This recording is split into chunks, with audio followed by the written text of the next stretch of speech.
자, 미국 현지 상황을 생생하게 들어보겠습니다. 맨해튼 나우 시간이고요. 맨해튼 현지에 있는 이정우 국제금융 전문가 연결해 보겠습니다. 안녕하세요. 네, 안녕하세요. 코로나19가 바꿀 세상의 여러 가지 현상 가운데 가장 걱정되는 게 보호무역주의 부상과 이 글로벌 무역의 후퇴인데 여기에 대해서 좀 어떻게 보세요? 예, 이게 팬데믹 사태 이후로 많은 경제 셧다운들이 일어나서 무역도 많이 타격을 받았었는데요. 이게 데이터로 지금 나타나고 있습니다. 글로벌 상품 무역액이 실제로 감소를 시작했고 지난 1분기에 글로벌 무역 규모는 금융위기 이후 가장 빠른 속도로 감소 중인 것으로 집계가 되었습니다. 지금 1분기에 1,200억 불 정도 기록한 것으로 나타났는데, 3월에요. 지난 3월에 1,200불 기록한 것으로 나타났는데요. 4월, 5월에는 감소폭이 더 커질 것으로 예상이 되고 있습니다. WTO도 2020년 올해 연간 무역액이 13에서 32% 정도 감소할 것이다라는 예측치를 내놓았는데요. 더불어서 이제 주요 국가의 신규 수출 주문도 폭락하는 모습을 보여줬습니다. 이게 미국과 유럽, 일본, 중국, 이 대부분의 국가들에서 그림에서 보시듯이 볼 수 없었던 그런 폭락세를 보여줬었는데요. 문제는 이런 충격이 한국에도 영향을 미치고 있다는 겁니다.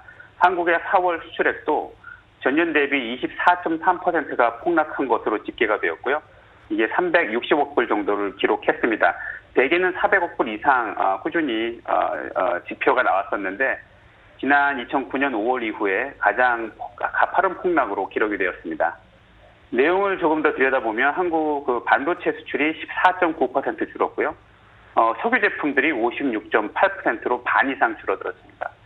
자동차 부품도 거의 반이 줄어서 49.6% 감소를 나타냈고 무선 통신 기기들, 우리의 대표 수출품이죠. 휴대폰 같은 것들이 약 33.4% 감소했습니다. 이게 문제는 뭐냐면 이 코로나 사태로 인해서 이런 트렌드가 계속될 것이다라는 예측인데요. 각국의 정부들이나 글로벌 기업들이 지금 글로벌 공급망, 전 세계적으로 촘촘하게 깔아놓은 이 글로벌 공급망에 대해서 재검토에 들어갔습니다. 또 일부는 자국 내로 생산 기지를 이전하려는 노력을 가속화할 것으로 보이는데요. 예를 들어서 미중 기술 무역 분쟁이 최근에 재정화됐죠. 또 각국의 보호무역주의도 더욱 심화될 것으로 예측이 되고 있는 가운데 이번에 특히 이제 팬데믹을 거치면서 여러 나라들이 마스크라든지 호흡기 같은 필수 의료 자원들을 확보하는 데 대단히 애를 먹었습니다. 따라서 그러한 필수 의료품이라든가 필수품들은 자국에서 생산하는 것으로 기조가 점점 바뀌고 있어서 이런 추세가 새로운 뉴노멀로 자리 잡게 되는 것이 아니냐, 이런 관측이 나오고 있습니다. 그래서 이제 이런 게 뉴노멀로 자리 잡게 된다면 세계 공장으로서 중국이 가지고 있던 위상에 좀 타격이 있겠죠. 그렇지 않아도 지금 베트남 등의 많은 생산 공장들을 빼앗기고 있는 와중이었는데요. 그런 트렌드가 더욱더 가속화될 것으로 예측이 되고요. 더 큰 문제는 이제 우리나라죠. 우리나라는 사실 수출 중심, 내수가 대단히 적은 수출 중심의 경제인데요. 우리나라를 비롯한 아시아 경제에 이런 트렌드가 더 큰 도전으로 다가올 것으로 예상이 되고 있습니다. 요즘에 많이들 걱정하고 계시는 점이 리쇼어링이라고 부르는 해외에 진출했던 기업들이 다시 공장을 국내로 이전하는 그런 현상들을 또 많이 언급하고 계시더라고요. 거기에 대한 걱정거리도 꽤 크게 나타나고 있나요? 월가에서도? 그렇습니다. 특히 이번에 미중 무역 전쟁이 일어나면서 중국은 더욱더 자국 중심의 반도체 글로벌 공급망, 반도체 공급망을 구축하려고 지금 체제를 갖추고 있고요.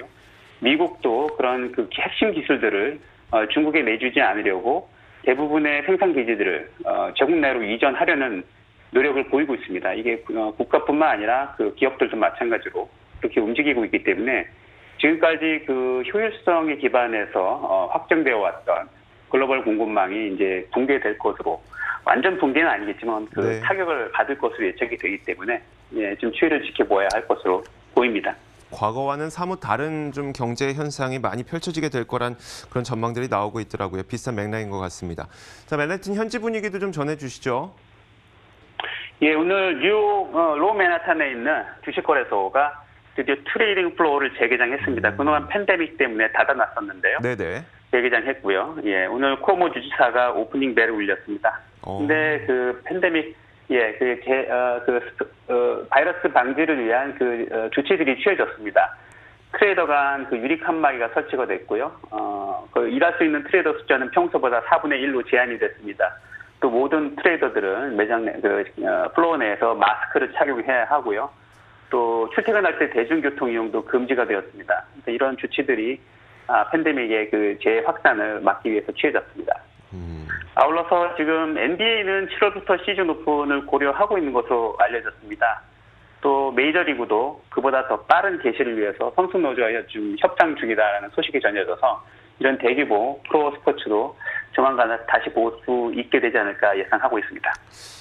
말씀하시는 걸 총 정리를 해보면 이런 것 같습니다. 미국의 경제활동 재개는 정말 단계적으로 계속 이루어지고 있긴 한데 경제활동이 재개되는 과정에서 경제 현상들, 수출이라든지 보호무역주의라든지 이런 것들이 전혀 다른 양상으로 좀 펼쳐지고 있어서 거기에 대해서 투자자들은 좀 신경을 쓰고 있어야 될 필요가 있다라고 이야기가 들리네요. 자, 지금까지 네, 맨해튼 맞습니다. 현지에서 이정우 국제금융 전문가와 함께 이야기 나눠봤습니다. 고맙습니다. 감사합니다. 자, 1부 여기서 마치겠습니다. 잠시 후 2부에서 더 많은 내용 들고 돌아오겠습니다. 잠시 후에 뵙겠습니다.